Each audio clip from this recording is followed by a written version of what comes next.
2 mois avec les membres du club, des partageurs. Et je vous rappelle que les réunions du club sont ouvertes à tous. Tout le monde peut venir. C'est un samedi par mois. C'est ici. Et chaque fois, il y a un thème différent. Et cette année, nous avons étudié le sermon sur la montagne. Le sermon sur la montagne prend une place très importante dans l'évangile de Matthieu. Et il y a des trésors immenses dans ce sermon, notamment de notre Père, que vous connaissez très bien, notre Père qui est aux cieux, que ton nom soit sanctifié. Vous connaissez, ce texte vient du sermon sur la montagne. Comment prier, comment jeûner, aimer ses ennemis, toutes ces choses sont dans le sermon sur la montagne. Jésus va finir le sermon sur la montagne dans Matthieu chapitre 7, 24 à 28. C'est pourquoi, quiconque entend ces paroles que je dis et les met en pratique sera semblable à un homme prudent qui a bâti sa maison sur le roc. La pluie est tombée, les torrents sont venus, les vents ont soufflé et se sont jetés contre cette maison. Elle n'est point tombée, parce qu'elle était fondée sur le roc. Mais quiconque entend, il a une mouche, sort de là. Mais quiconque entend ces paroles que je dis et ne les met pas en pratique sera semblable à un homme insensé qui a bâti sa maison sur le sable.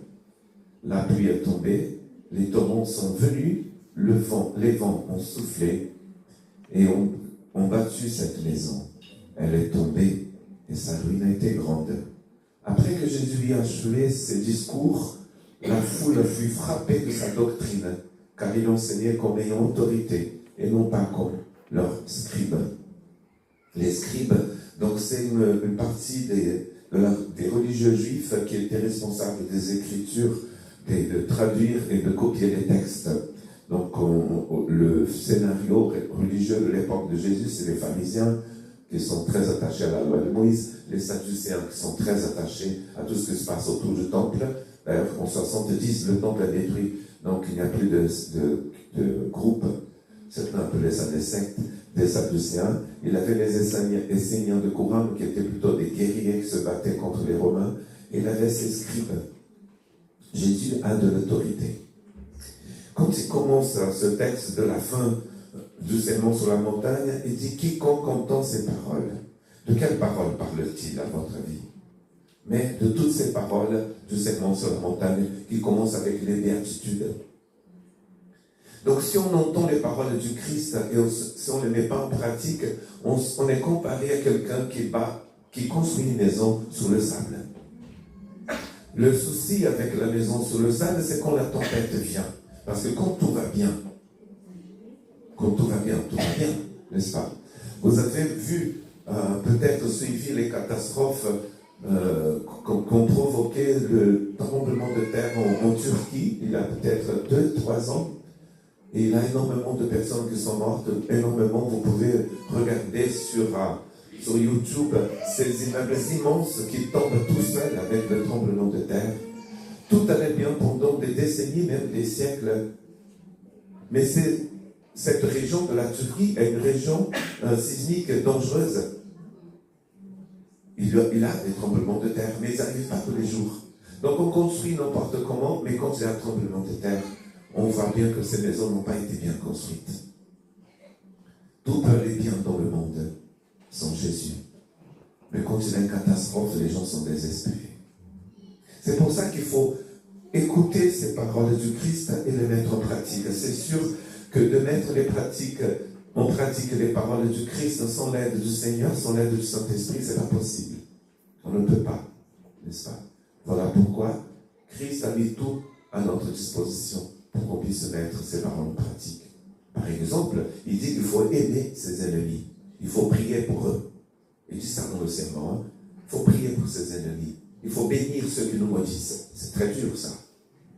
On nous fait du mal et c'est à nous encore de bénir ces personnes. Mais oui.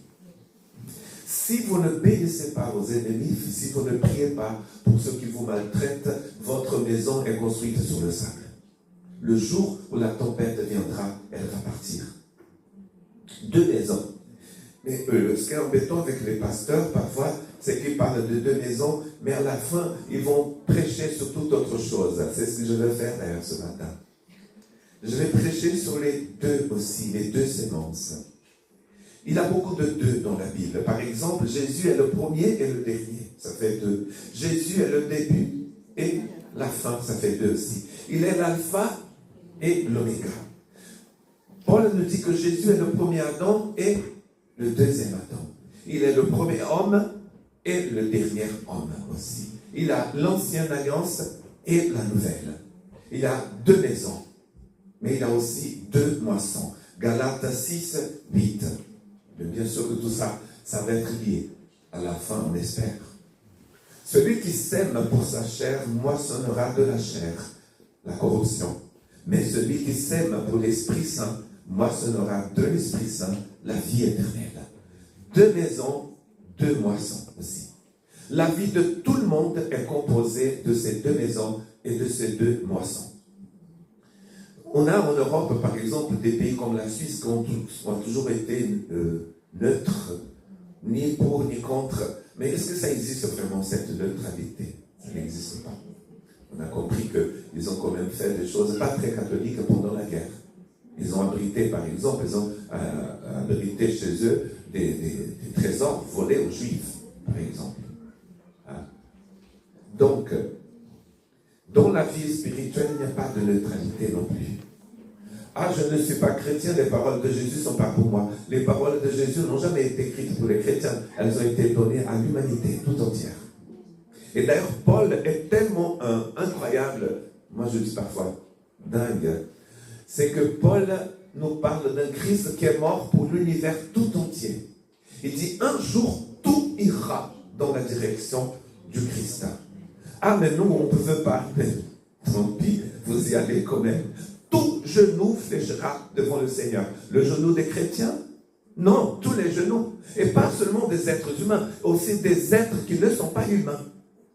Dans les cieux, sur la terre et sous la terre. Même en enfer, les gens vont plier leurs genoux devant le Christ. C'est de la musique.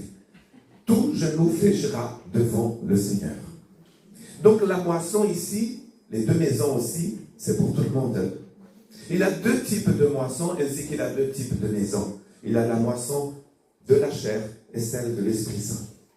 Le mot utilisé ici pour corruption veut dire décadence, ruine.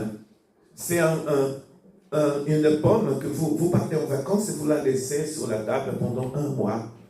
Vous partez pendant 3 mois, la pomme va être dévorée par des microbes, elle va être corrompue. Donc quand on sème pour la chair, nous allons forcément récolter de la corruption de la chair. Ah, mais je ne suis pas chrétien, ça marche à tous les coups, ça marche pour tout le monde.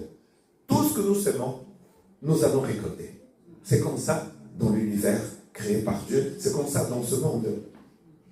Avec l'espérance qu'elle aussi sera affranchie de la servitude, de la corruption, nous dit Paul dans Romains 8, 21. Il a 3 groupes de personnes qui sont en train de pleurer, de gémir parce qu'il a la corruption. Il a le Saint-Esprit qui gémit dans Romains 8. Mais il a quoi encore? La création qui gémit aussi. Et qui encore? Et nous gémissons. Pourquoi le Saint-Esprit gémit? C'est parce qu'il a de la corruption dans le monde. Le monde est en train de pourrir, de se pourrir. Il a de la pourriture partout. Contemplez le monde. Aujourd'hui, vous allez voir qu'il a de la corruption partout. Partout, dans tout. Dans les familles. Ça commence par les familles d'ailleurs.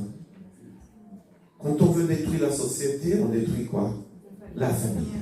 Si on veut détruire le monde, on détruit la famille. Pendant plus d'1 mois, donc j'accueille chez moi mes cousins, j'y avais aussi ma soeur et un autre cousin. On a beaucoup parlé de notre famille, en fait. On ne se voit pas très souvent, vous pouvez imaginer. Et on a commencé à penser à tout ce qui n'a pas marché dans notre famille. La corruption dans notre famille commence parce que c'est des Européens qui se mélangent à des esclaves africains, à des Améro-indiens. Toutes ces personnes portugaises, italiennes, africaines, améro-indiennes ont des histoires difficiles, vous pouvez imaginer. Toutes ces histoires. Il n'y a que Jésus qui puisse nous libérer de la corruption. Paul appelle cela la rédemption. C'est un rachat. C'est Dieu qui devient homme et qui vient nous racheter de la corruption. Donc maintenant que nous sommes libérés de cette pourriture infernale qui détruise nos vies d'abord. Et nous avons pensé dans notre famille à toutes ces personnes qui ont péri, ces personnes qui souffrent, qui marchent sur des chemins de ténèbres parce qu'il y a la corruption dans leur cœur. Et certains ne connaissent pas encore le Christ. Seul Jésus peut nous libérer de la corruption. Une fois que Jésus nous a libérés de cette pourriture infernale, il nous propose une autre voie, celle de l'Esprit Saint. Quand on s'aime, quand on construit notre maison sur le roc qui est Jésus, quand on sème avec les semences du Saint-Esprit, nous allons récolter la vie éternelle. Mais le contraire, c'est la mort éternelle, appelée aussi la deuxième mort dans le livre d'Apocalypse. Il n'y a rien de plus ténébreux que la deuxième mort. D'ailleurs, il n'y a rien de pire que la mort. C'est la séparation. Donc Jésus nous propose une autre chose maintenant, une autre réalité. Une autre réalité. Les préceptes, nous dit Colossiens 2, 22, deviennent pernicieux, c'est-à-dire corrompus. Les préceptes religieux se corrompent aussi. Si on parle de préceptes politiques, d'ailleurs en France on dit un ripon pour un politicien corrompu. Ripon, c'est du verlan, n'est-ce pas? Ça vient de pourri, vous avez vu? On a tout de suite compris ce que ça veut dire corruption. C'est de la pourriture. Le cœur de l'homme est rempli de pourriture. Je leur donne la vie éternelle. Très intéressant ce que Dorothée a partagé avec nous ce matin. Ce Christ qui vient pour nous sauver, qui sort lui-même de la mort. Pierre, quand il parle de Jésus, de la résurrection de Jésus, dans Actes chapitre 2, je trouve ça incroyable. Il dit oui, il est ressuscité, mais c'est normal. La mort ne pouvait pas le retenir. La mort ne pouvait pas le retenir. Pourquoi? Parce qu'il est lui-même la vie éternelle. Vous allez le faire, d'ailleurs, il dit, vous allez tuer ce corps, mais au troisième jour, je vais ressusciter. C'est moi-même, c'est lui-même qui ressuscite, qui se ressuscite, comme a dit Dorothée. Il sort de la mort. La corruption, il n'est pas possible, c'est écrit dans Acte 2. Il n'est pas resté dans la corruption, il est la vie éternelle. Donc vous voyez, la vie éternelle nous est proposée maintenant comme un autre chemin. Un chemin de non-corruption. Et regardez votre histoire, comme on a fait, en fait, ces jours-ci à Hurst avec ma famille. Comment sortir de cette corruption? Jésus nous fait sortir de la corruption. Nous semons pour l'Esprit, pour pouvoir moissonner par l'Esprit Saint. La seule semence qui marche par l'Esprit Saint, c'est celle de l'Esprit Saint. C'est celle que Dieu nous donne. La vie éternelle. C'est notre réalité, mes frères et sœurs. La vie éternelle n'est pas seulement quand on va mourir. Je vous donne la vie éternelle maintenant. Je suis moi-même la vie éternelle, dit Jésus. C'est-à-dire c'est une autre réalité. Il a la réalité que vous voyez à la télé et il a la réalité de la vie éternelle. C'est autre chose. Nous avons d'ailleurs parlé hier dans le club des partageurs sur l'amour, les convoitises. Il y a deux sœurs qui ont fait des recherches sur la convoitise et qui nous ont parlé de la convoitise. Le résultat de la convoitise, c'est quoi? Selon Jacques 1, c'est la mort. Car le salaire du péché, c'est la mort. La convoitise, ce sont nos mauvais désirs. Hébreux chapitre 9, verset 14, c'est écrit que le sang du Christ purifie notre conscience des œuvres mortes. Qu'est-ce que la mort produit? La mort. Jésus nous offre ce chemin et nous allons être confrontés, je vous rappelle, que ces textes ont été envoyés à des personnes qui connaissaient le Christ. C'était des religieux. Tous les jours, vous allez devoir prendre des décisions, soit pour la mort, soit pour la vie éternelle, soit pour l'Esprit Saint, soit pour la chair. Ah, mais je ne veux pas me mêler de tout ça, je vis ma vie, je suis agnostique, je ne sais pas si ça existe, si je m'en fiche, mais au dernier jour, toutes ces personnes vont devoir comparaître devant le trône blanc. Nous tous. Donc autant prendre des décisions maintenant. Comment nous allons semer? L'agriculteur va récolter toujours la même sorte de plantes ou de fruits selon la graine qu'il a semée. Nous habitons à Hurt, et pour venir ici, nous passons par le pont Eiffel, n'est-ce pas, à Hurt, et nous rentrons dans l'océan, donc on passe, on longe la tour, quand il n'y a pas de tempête, et on voit tous ces champs de maïs qui ont été récoltés maintenant. Ils ont planté du maïs et du soja aussi, à Saint-Barthélemy, tout ça. Bon, ils ont récolté du soja et du maïs. Mais ils voudraient peut-être récolter des ananas. Il faut aller en Afrique, au Brésil. On ne peut pas les planter ici. Ils ont planté du maïs et ils ont récolté du maïs. Tout ce que je sème, je récolte. Donc Jésus me donne une force incroyable qu'il appelle le Saint-Esprit de Dieu, de celui qui vit et qui règne pour les siècles des siècles. Demain, vous tous, vous allez, nous tous, nous allons devoir prendre des décisions concernant à comment vous vous comportez dans votre boulot, vis-à-vis de votre voisin, vis-à-vis de votre mari, de votre femme et de vos enfants. Toute parole qui sort de ma bouche revient sur moi. C'est une loi éternelle. Je ne crois pas du tout. Mais au Brésil, enfin, certaines régions du Brésil, le Brésil est tellement grand que j'ai peur de dire de bêtises. En tout cas, Rio, on dit cuspio pra cima, cai na cara. Tu craches comme ça tombe sur toi. Tu craches comme ça tombe sur ton frère. Non, ça tombe toujours sur toi. Quand tu craches comme ça peut tomber sur ton frère. Mais cuspio pra cima, cai na cara. On dirait japonais, cai na cara. Tu craches comme ça tombe sur toi. Tu sèmes la haine, c'est la haine que tu vas récolter. Tu sèmes le pardon, c'est le pardon que tu récoltes. Vous pouvez faire, vous avez déjà fait, en fait, vous avez testé ça et vous avez vu que c'est comme ça. J'ai un mandarinier magnifique qui a fait 8 mandarines. Immense comme ça, secret, je peur, mais je les enlève parce que c'est tellement beau, il ne faut pas que ça pourrisse. Je l'ai acheté en Espagne, on m'a dit, ça fait des mandarines. Il avait une photo de mandarine collée à la plante. Ils avaient raison, ça fait des mandarines. Un mandarinier acheté en Espagne, chez Auchan, à Campo, fait de mandarines. Alléluia. Dans la vie éternelle, dans la vie tout court, c'est comme ça aussi. Ne nous laissons donc pas de faire le bien au temps convenable. Nous moissonnerons la bénédiction si nous ne nous relâchons pas. Galates 6:9. Quand on sème dans la chair, on va cultiver les désirs du péché et de la mort. Or, les œuvres de la chair sont manifestes, dit Paul dans Galates. Nous étudions Galates chez André. Si vous voulez étudier cette lettre magnifique, vous pouvez contacter André. Si vous avez du temps passé dans l'après-midi. L'impudicité, l'impureté, la débauche, l'idolâtrie, la magie, les inimités, les querelles, les jalousies, les emportements, les disputes, les factions, ces choses viennent de la chair et viennent du diable. L'ivrognerie, les excès de table, les choses semblables. Je vous avertis, dit Paul, comme je l'ai déjà dit, que ceux qui vivent ainsi ne peuvent pas hériter du royaume de Dieu. Mais ceux qui appartiennent au Christ ont déjà crucifié la chair, nous dit Galates aussi. Dieu nous a tout donné pour que nous puissions plus vivre dans la corruption. Et vous savez que la corruption est très subtile. Si un dragon frappe à votre porte, vous allez appeler la police, la gendarmerie. Vous n'allez pas ouvrir la porte au dragon. Mais Satan se déguise en ange de lumière. C'est très subtil. C'est des paroles subtiles qui nous font tomber.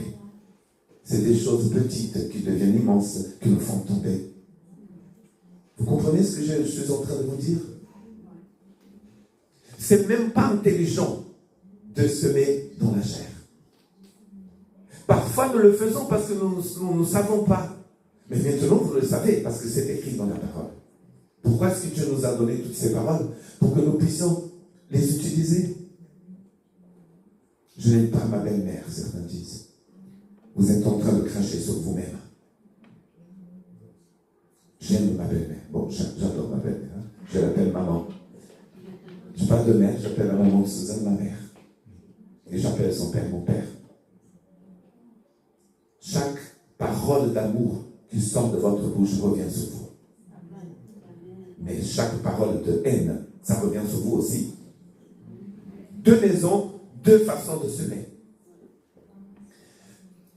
Donc Jésus, quand il finit le sermon sur la montagne, il dit, mais en fait, ces paroles que je vous ai données, il faut les mettre en pratique.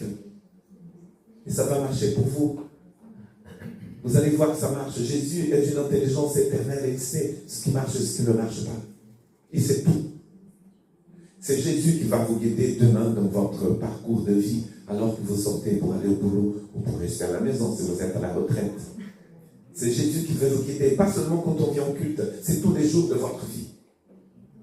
Semez l'amour, semez le pardon tous les jours. Et vous allez voir que ça va vous faire beaucoup de bien. Quand la tempête vient, si la maison n'est pas construite sur le roc, elle part. Même si vous n'êtes pas croyant. Même si vous ne croyez pas aux lois de la physique, ça part quand même. Vous avez vu en Espagne? Quelqu'un m'avait dit que dans une certaine ville d'Espagne, il y avait une rivière qui traversait la ville. Mais ils avaient envie de construire des maisons là où était cette rivière. Et de toute façon, il ne pleut presque jamais dans ces régions. Donc, ils ont détourné le cours de la rivière. Quand la tempête est venue, qu'est-ce que la rivière a fait? A repris son cours, ses droits. C'est ce que l'eau fait. Donc, c'est pas très intelligent. Nous ne sommes pas toujours des êtres intelligents. Nous pensons qu'en faisant du mal aux personnes, nous allons nous venger alors que nous sommes en train de nous tuer nous-mêmes. Est-ce que vous me suivez toujours? C'est pour ça que ces paroles de Jésus et de Paul sont très importantes.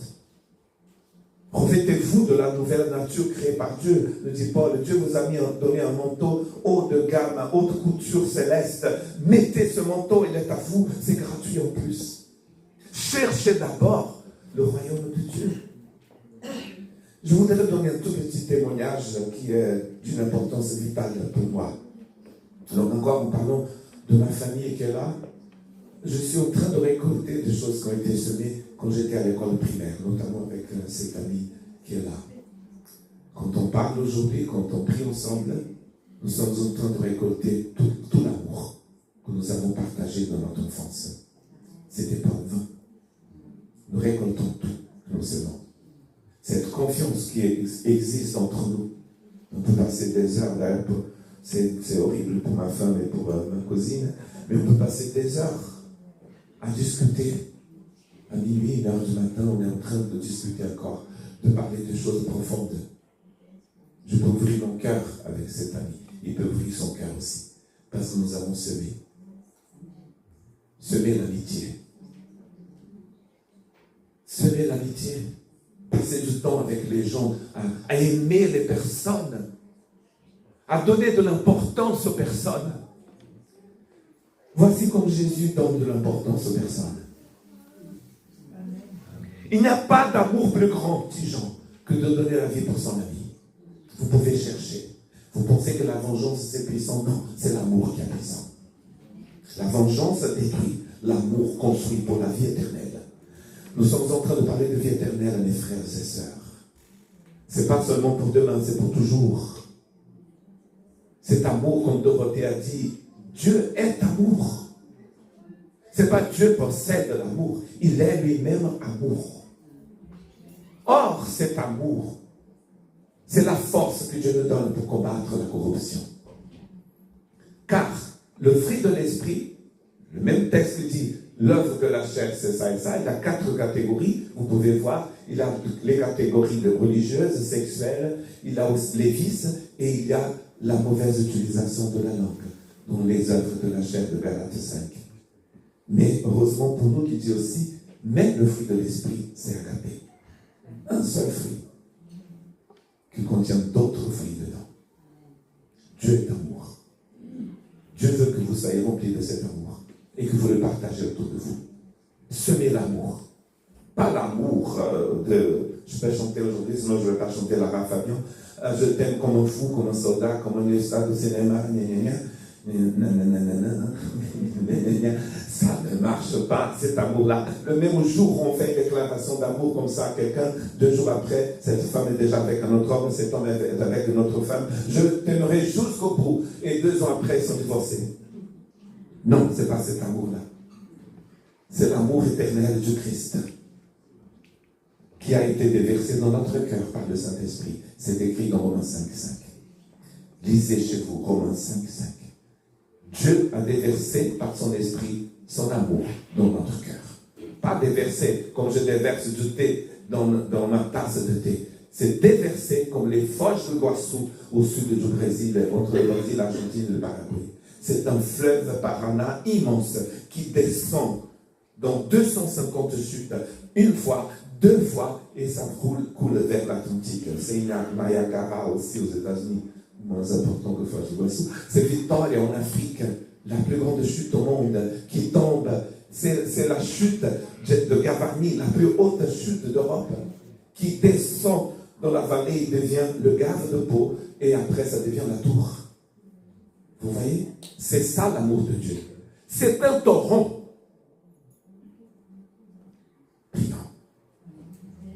Déverse, Seigneur, ton amour dans notre cœur ce matin, pour que nous puissions fuir la corruption qui règne dans le monde, pour vivre une vie d'église remplie de vie éternelle.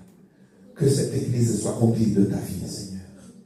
Parce que le monde pleure, le monde se meurt, le monde est dans les ténèbres, nos familles sont divisées, nos enfants souffrent, à l'école et partout, ils sont persécutés.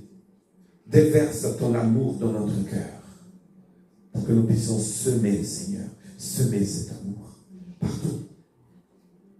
Remplis-nous, Seigneur, de cet amour ce matin. Transforme notre vie. Remplis notre cœur de pardon et de grâce, pour que nous puissions être cette maison solide, construite sur le roc. Tu es le roc, Jésus. Alléluia. Merci, Jésus Tout-Puissant. Merci. Amen. Je vous encourage à sonder ces choses chez vous, à prier, à demander au Seigneur quelle est la quantité de corruption qui existe encore dans ma vie. La corruption n'est pas bonne, frères et sœurs. Faisons confiance au Saint-Esprit.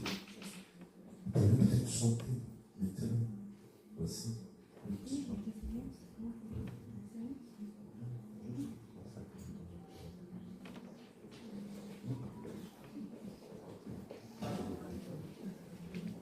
Je voudrais que nous puissions rester dans cette, pour ne pas passer du message aux annonces, mais dans notre cœur, nous puissions prier. Comme on a fait dimanche dernier, vous pouvez aussi prier avec quelqu'un qui est à côté de vous. Bénis cette personne. Nous le demandons, prions